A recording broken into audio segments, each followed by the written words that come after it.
First Contact's Price. Dr. Sarah Chen stood before the United Nations Security Council, her hand steady despite the weight of the data crystal in her palm. The afternoon sun streaming through the chamber's windows caught its facets, sending prismatic patterns dancing across the somber faces of Earth's most powerful leaders. The revelation she was about to share would reshape humanity's understanding of its own history. "Ladies and gentlemen," she began, her voice carrying the weight of certainty. "For the past 3 centuries, Earth has been the unwitting star of the galaxy's most popular entertainment program." The chamber erupted in murmurs, but Sarah continued, her tone measured and clear. 2 days ago, our quantum detection array at Mauna Kea intercepted a transmission burst that contained not only proof of alien life, but evidence that we've been under constant observation since the Industrial Revolution. She inserted the crystal into the holographic projector. The air above the council table shimmered and filled with alien text, automatically translating into dozens of Earth languages. "This is a ratings report from something called the Galactic Entertainment Consortium. Earth's show, which they've titled Primitive Rising, has been broadcasting our struggles, achievements, and failures across 17,000 worlds." The Brazilian representative leaned forward, his face flushed with anger. "Are you suggesting that our world wars, our climate crisis, our social upheavals, these were all just entertainment for alien viewers?" "Not exactly," Sarah replied, swiping through the data. "They didn't orchestrate events. They simply watched and marketed our natural development as premium content. According to these records, human unpredictability makes us particularly compelling viewing. Our capacity to alternate between remarkable cooperation and devastating conflict has made the show the consortium's flagship program. And they never once considered making contact." The Chinese delegate's question cut through the tension. Sarah's expression hardened. "They did, multiple times. But their market research suggested that revealing the truth would damage the show's authenticity. They literally monetized our isolation." The American representative stood, her military background evident in her bearing. "Dr. Chen, what changed? Why are we intercepting their transmissions now?" "Because they made a mistake." Sarah pulled up another hologram, this one showing a complex network of satellites. "They've been using quantum-entangled relays to broadcast our story. But last month, during the Paradise solar storm, their primary relay suffered a cascade failure. They had to switch to conventional FTL communications, signals we could detect." The room fell silent as the implications sank in. Humanity hadn't discovered alien life through its scientific achievements or space exploration. They'd caught their observers in a technical malfunction. "There's more," Sarah continued. "The consortium is in panic mode. Earth's show generates 40% of their total revenue. They're scrambling to maintain their broadcast, but can't repair their quantum network without revealing themselves. And now," she paused, allowing herself a slight smile, "now they know we know." The Secretary General spoke for the first time. "What are our options, Dr. Chen? I've analyzed their corporate structure, their broadcast protocols, and their viewer demographics. The consortium operates under strict entertainment licensing laws. By their own regulations, once a species becomes aware they're being recorded, they must either consent to continue or the show must cease immediately. And if we don't consent," the Russian delegate's voice carried both threat and curiosity. Sarah's smile widened. "Then they lose their most profitable program, face massive viewer lawsuits for broadcasting a sentient species without consent, and their stock value crashes. But I'm not suggesting we simply refuse." She brought up one final hologram, a complex legal document with key sections highlighted. "I'm suggesting we negotiate. Humanity has been an unwitting performer in the galaxy's biggest show for centuries. I think it's time we demanded our back pay, complete with compound interest." The chamber erupted in excited discussion. Sarah watched as Earth's leaders began to grasp the possibilities. The consortium had expected panic, outrage, perhaps even military posturing when humanity discovered the truth. Instead, they were about to learn a crucial lesson about human nature. Never underestimate our ability to adapt and capitalize on unexpected situations. As the Security Council debated their next move, Sarah's quantum pad chirped softly. The consortium's viewership numbers for the current session were breaking all previous records. 17,000 worlds were watching humanity process the revelation of their cosmic celebrity status. She couldn't help but appreciate the irony. The greatest plot twist in the galaxy's most popular show wasn't crafted by the consortium's writers. It was humanity's measured response to learning they'd been cast without consent. The Secretary General called for order. Dr. Chen, please prepare a formal response to the consortium. I believe it's time we introduced ourselves to our audience properly. Sarah nodded, already composing the message in her mind. The consortium was about to learn that humans didn't just make compelling viewing. They made formidable negotiators. The game was changing, and for the first time in 3 centuries, humanity would be active participants in their own story. The human variable. The Galactic Entertainment Consortium's emergency board meeting was being held in what humans would have recognized as a corporate conference room, albeit one floating in deep space. 7 different species of alien executives sat around a quantum-stabilized table, their attention fixed on the holographic representation of Earth hanging in their midst. Director ZX-427, a crystalline being whose faceted surface reflected the anxiety in the room, spoke first. The humans' response is unprecedented. They haven't launched missiles. They haven't declared war. They haven't even demanded our immediate withdrawal.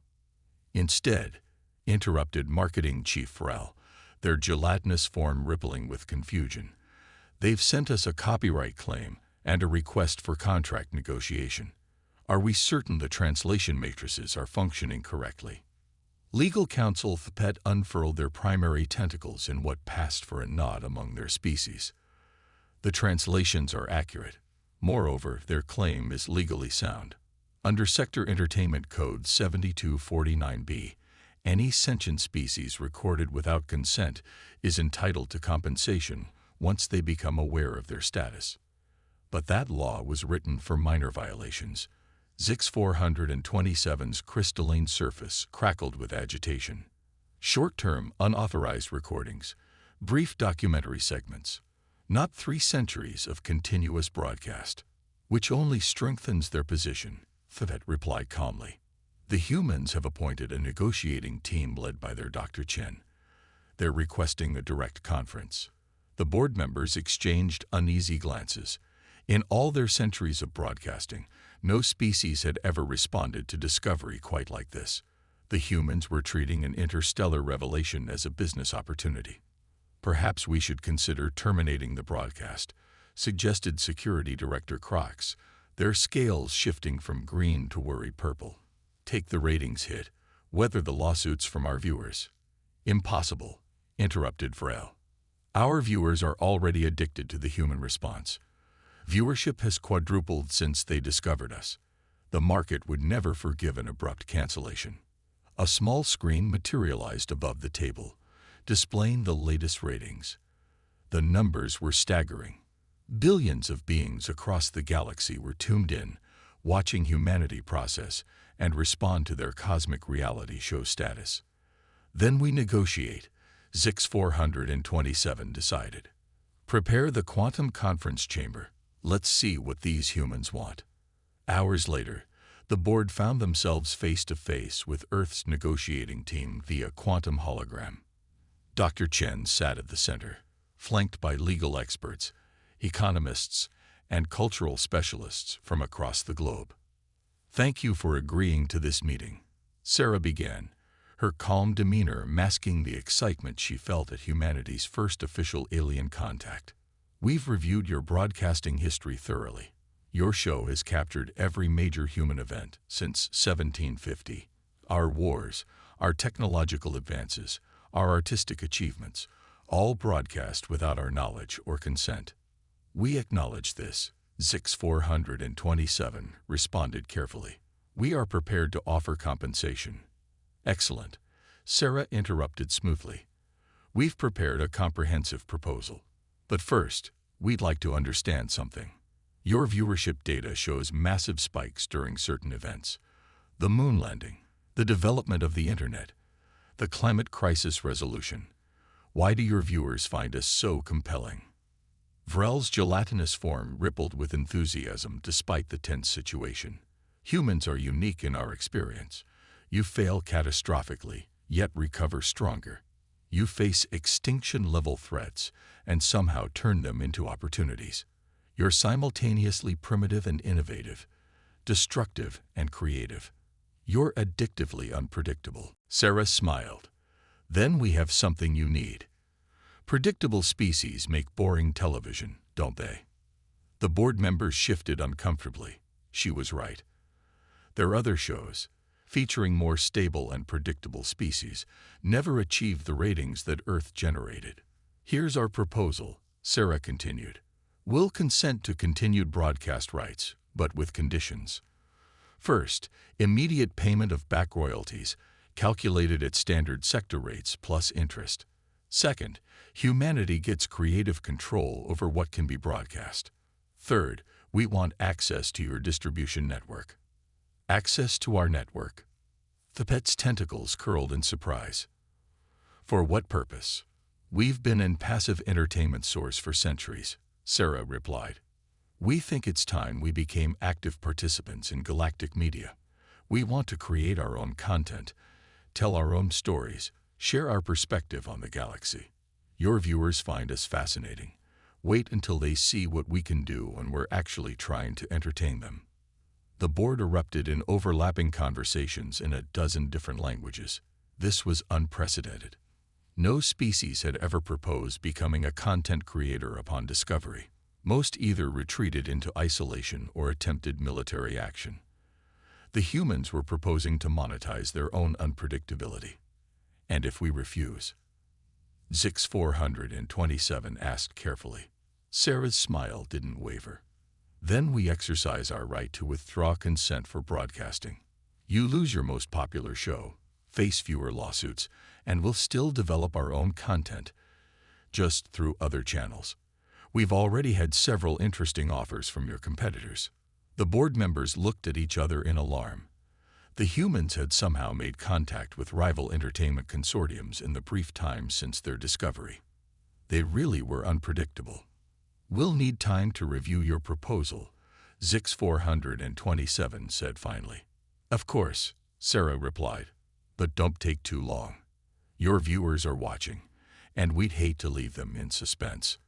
As the quantum connection terminated, the board sat in stunned silence. The humans had just turned 3 centuries of exploitation into a business opportunity. And the worst part, the viewers were loving it.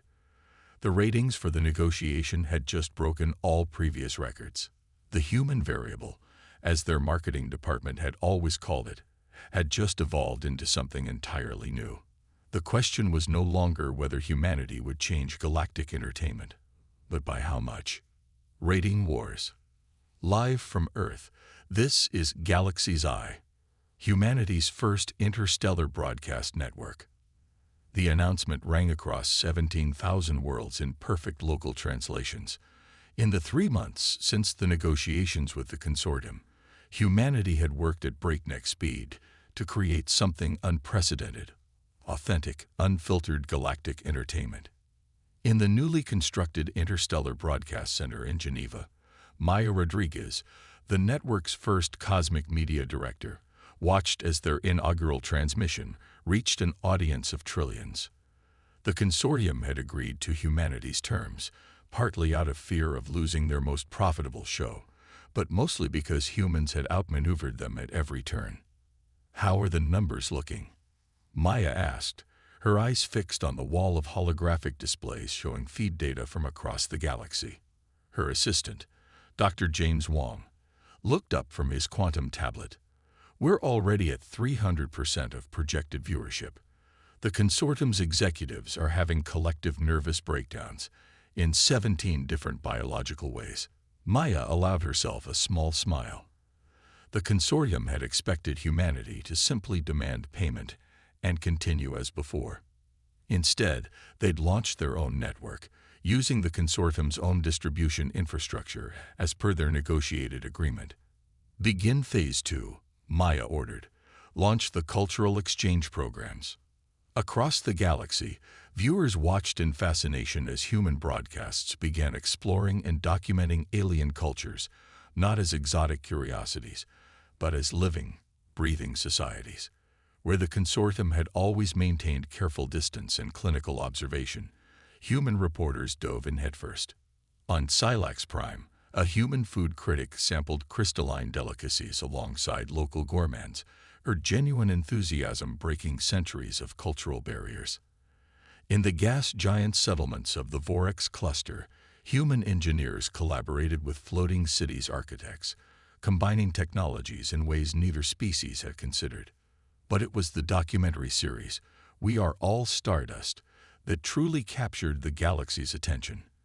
Instead of focusing on differences, it highlighted the common threads that bound all sapient life: the drive to create, to explore, to connect. Maya, James called out urgently. The consortium is making their move. They're launching a counter-programming block, traditional galactic values. They're trying to paint us as disruptive influences. Maya laughed. Perfect. Launch the response package. Across the network, a new series of programs began airing. Behind the lens, exposed centuries of the consortium's manipulative editing practices. It revealed how they had selectively broadcast human events to reinforce their own narratives, while ignoring contexts that would have shown greater complexity. They're attempting to block our signal in the Centauri sectors, James reported. Deploy the mesh network, Maya commanded. In the months of preparation, humanity had anticipated such moves. Thousands of microsatellites, manufactured in secret, activated across the galaxy. The human signal wouldn't be so easily silenced. In the consortium's executive chamber, panic was setting in. They're not just broadcasting, Vrel observed, their gelatinous form nearly liquefying with stress. They're revolutionizing how species interact. Our entire model was based on keeping civilizations as passive entertainment sources. The humans are turning everyone into active participants. Our viewership is down 60%. Zix 427 reported grimly. The humans aren't just competing with us. They're making our traditional format obsolete. On 1,000 worlds, beings who had once been content to simply watch other species were now reaching out, sharing their own stories, building connections. The humans had transformed from entertainment into facilitators of galactic cultural exchange. Back in Geneva, Maya received an urgent message from the United Nations Security Council. Director Rodriguez, we're receiving diplomatic requests from over 300 worlds. They want to establish direct cultural and economic ties outside of the consortium's framework. Maya nodded. This had been part of the plan all along. Entertainment was just the beginning. Forward the requests to the new Department of Interstellar Relations and prep the studio for my announcement. She stood before the quantum cameras, straightened her jacket, and spoke to an audience that spanned the galaxy. From the moment we discovered we were being watched, humanity had a choice. We could retreat in anger, lash out in violence, or we could embrace this unique opportunity to connect. Today, we're announcing the formation of the Galactic Cultural Cooperative, a new platform for species to share, learn, and grow together. The ratings soared higher than any show in galactic history. But this was no longer just entertainment, it was evolution. Humanity had taken a system designed to keep species isolated and transformed it into a bridge between worlds. In the depths of space, the consortium's board members watched their empire of passive entertainment crumble. They had spent centuries profiting from humanity's unpredictability, never realizing that same trait would ultimately reshape the galaxy's future. Primetime revolution. The Arcturian Empress floated in her gravity chamber, her crystalline form vibrating with barely contained excitement as she addressed the emergency session of the Grand Council. For 10,000 cycles, we have watched other species through the consortium's lens. We have been passive observers of life, while barely living ourselves. Today, that changes. Across the galaxy, Similar scenes were playing out in countless governments. The human media revolution had sparked something unprecedented, a desire among species to break free from their traditional roles as either observers or observed. In the Geneva Interstellar Broadcast Center, Dr. Sarah Chen stood beside Maya Rodriguez, watching the incoming feeds with a mixture of awe and concern. "We may have started something bigger than we anticipated," Sarah mused. Maya nodded, her eyes tracking the hundreds of holographic displays showing simultaneous uprisings, peaceful protests, and cultural movements across the galaxy. The consortium didn't just keep us isolated from the galaxy. They kept everyone isolated from each other. We just gave them all a window into what's possible.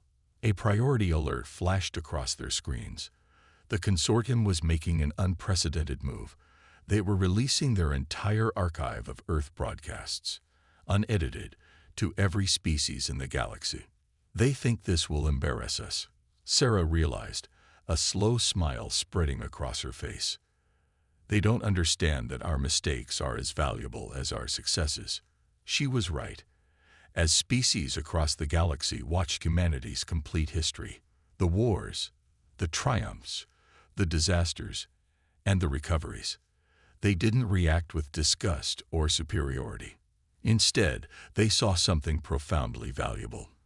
A species that continued to evolve, adapt, and grow despite its flaws. Director Rodriguez, a junior analyst, called out, "We're receiving thousands of new broadcast signals. Other species, they're starting to tell their own stories." The monitors filled with a kaleidoscope of new perspectives. The methane-breathing Vorax shared their millennium-long epic poems through visual gas sculptures. The silicon-based lithoids transmitted their history through crystalline resonance patterns. Each species found its own unique way to contribute to the growing galactic dialogue. In the consortium's executive chamber, the board members watched their control slip away. "We need to shut this down," Crocs insisted, their scales now a pale shade of panic. "The system is collapsing." "No," Zix 427 said quietly, their crystalline surface reflecting the chaos on the monitors. "The system isn't collapsing. It's evolving. The humans didn't just change the game. They showed us it never needed to be a game at all." Back on Earth, the United Nations had convened a special session to address the cascading effects of their media revolution. The Secretary General's words echoed across the planet and beyond. "We did not set out to be revolutionaries. We simply chose to be ourselves, openly and honestly, on a galactic stage. If that act alone was enough to spark change, perhaps change was long overdue." The Galactic Cultural Cooperative, originally conceived as a platform for cultural exchange, was transforming into something far more significant. Species that had never communicated directly were now collaborating on massive creative projects. Ancient rivalries were being re-examined through the lens of shared stories and experiences. "We're receiving a priority transmission from the Arcturian Empire," James announced. "They're proposing something new, a galactic assembly for cultural evolution, not just for entertainment or diplomacy, but for genuine cooperation and growth." Maya and Sarah exchanged glances. This was far beyond their original plan of simply taking control of their own narrative. They had inadvertently sparked a galactic renaissance. In orbit above Earth, the first joint human-alien production team was filming a documentary about the changes sweeping the galaxy. Their working title was simple but profound: "The End of Observation." "You know what the irony is?" Sarah said to Maya as they watched the feed. The consortium's original show was called Primitive Rising. They never realized they were documenting their own obsolescence. While they were watching us rise from primitives to spacefaring civilization, they remained static, unchanged for centuries. The monitors showed celebrations erupting on countless worlds as species embraced their new freedom to connect, create, and collaborate. The age of passive observation was ending, replaced by something far more dynamic and alive. The final broadcast. 1 year after humanity discovered their status as unwitting entertainment, the Galactic Entertainment Consortium scheduled its last official broadcast. The venue was symbolic, a joint session of Earth's United Nations and representatives from over 1,000 alien species gathered in a massive zero-gravity chamber constructed in Earth's orbit. Director Zix 427, now serving as the last leader of the consortium, addressed the assembled species. Their crystalline form had grown smoother over the past year, shaped by the winds of change they had initially resisted. For millennia, the consortium believed we were preserving galactic culture by observing and documenting it. Humanity showed us we were actually limiting it. Their surface rippled with what humans had learned to recognize as humility. Today, we formally dissolve the consortium and transfer all our resources to the new Galactic Assembly for cultural evolution. In the audience, Dr. Sarah Chen sat beside Maya Rodriguez, watching history unfold. On countless worlds, trillions of beings watched this moment, not as passive consumers, but as active participants in a transformed galaxy. The humans have a saying, Zix 427 continued, that the medium is the message. Our medium was isolation, distance, observation without connection. Their medium became collaboration, engagement, and shared growth. The results speak for themselves. The chamber's holographic displays illuminated with statistics. Interspecies technological innovation up 300%. Cultural conflicts down 60%. First contact scenarios with emerging civilizations now handled through direct diplomatic engagement rather than hidden observation. Maya leaned over to Sarah. Not bad for a species that only learned about galactic civilization because of a broken satellite, she whispered. Sarah smiled, remembering that first intercepted transmission. We could have responded with anger or fear. Instead, we chose to see an opportunity to connect. The new Galactic Assembly headquarters would be built in Earth's orbit, not because humans demanded it, but because the galaxy's species had voted for it. Earth had become a symbol of transformation, a reminder that any species could choose to evolve beyond their assigned role. Before we end the consortium's final broadcast, Zix 427 announced, "We have one last tradition to honor." They turned to face the human delegation. For centuries, we rated species on their entertainment value. Today we ask, how would you rate us as watchers? Sarah stood, approaching the podium.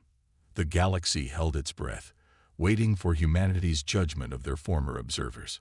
Rating systems belong to the old way of thinking, she began. They create artificial hierarchies, encourage competition instead of cooperation. Instead of rating you, we invite you to join us in writing the next chapter of galactic history. Not as watchers or performers, but as equals in the great story we're all creating together. The chamber erupted in approval, the various species expressing joy in 1,000 different ways. The Vorax released clouds of iridescent gas. The lithoids resonated at frequencies that made the chamber sing. The Arcturians' crystalline forms created spectacular light shows. In the Geneva Broadcast Center, James monitored the final viewing figures. "It's official," he reported. "This is the most watched event in galactic history." But the numbers don't really matter anymore, do they? No, Maya agreed. What matters is what happens after the broadcast ends. As if on cue, Zix 427 raised their crystalline appendages. And now, after 50,000 years of broadcasting, the consortium signs off for the last time. But this is not an ending. It is a beginning. The age of observation is over. The age of participation has begun. The broadcast signal that had carried the consortium's programming across the galaxy for millennia flickered once and went dark. In its place, thousands of new signals blossomed, species reaching out to each other directly, sharing their stories, their dreams, their futures. Sarah watched the new network of connections forming between worlds, visible as lines of light on the chamber's stellar display. It looked like a neural network coming alive, a galaxy learning to think and feel as one while celebrating its infinite diversity. "You know," she said to Maya, "when we first discovered we were being watched, I worried we'd respond with typical human aggression. Instead, we showed them something they'd never seen before. What's that?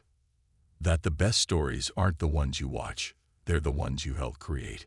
Above them, Earth rotated serenely, no longer an unwitting stage for alien entertainment, but a symbol of how exploitation could be transformed into opportunity, isolation into connection, observation into participation.